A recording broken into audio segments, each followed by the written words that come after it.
സുജു, പത്തനംതിട്ടയിലും ഈ പറഞ്ഞതുപോലെ തന്നെ സമാനമായ സാഹചര്യം നിലനിൽക്കുന്നു. കനത്ത മഴ. എനിക്ക് തോന്നുന്നു കോന്നി, കൊക്കാത്തോട്, സീതത്തോട് മേഖലകളാണ് കൂടുതൽ ബാധിക്കപ്പെട്ടിരിക്കുന്നത് അല്ലേ?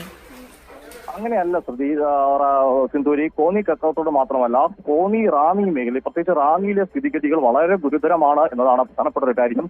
കാരണം റാന്നിയിൽ ഈ തീയപ്പാറയൊക്കെ മുങ്ങിക്കൊണ്ടിരിക്കുകയാണ്. അപ്പോൾ വളരെ 3 മണിക്കൂറിനുള്ളിലാണ് ജലനിരപ്പ് അതിശക്തമായി ഉയർന്നിരിക്കുന്നത്. കോന്നിയിലും അത്ര സ്ഥിതി ശുഭകരമല്ല. കോന്നിയിൽ ഈ പല സ്ഥലങ്ങളിലും ഉരുൾപൊട്ടിയലായിട്ടും മണ്ണിടിച്ചിലായിട്ടുള്ള വിവരങ്ങൾ ലഭിച്ചിട്ടുണ്ട്.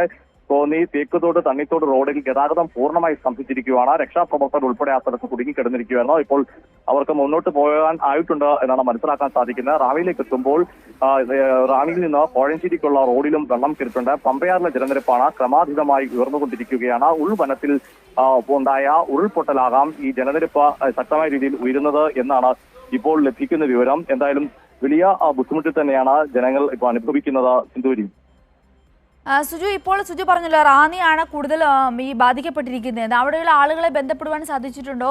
ഇവരെ രക്ഷപ്പെടുത്തുവാനുള്ള, അല്ലെങ്കിൽ അവിടേക്കായി പോലീസിനും അതുപോലെ തന്നെ അഗ്നിരക്ഷാ സേനയ്ക്കൊക്കെ എത്തുവാൻ സാധിച്ചിട്ടുണ്ടോ? രക്ഷപ്പെടുത്താനും അവരെ കാര്യങ്ങൾ മുന്നോട്ട് പോകുന്നുണ്ട്. നമുക്ക് അവരോട് ബന്ധപ്പെടാൻ സാധിച്ചിട്ടുമുണ്ട്. ആ നമ്പറുകൾ നമ്മൾ അയച്ചു നൽകിയിട്ടുമുണ്ട്.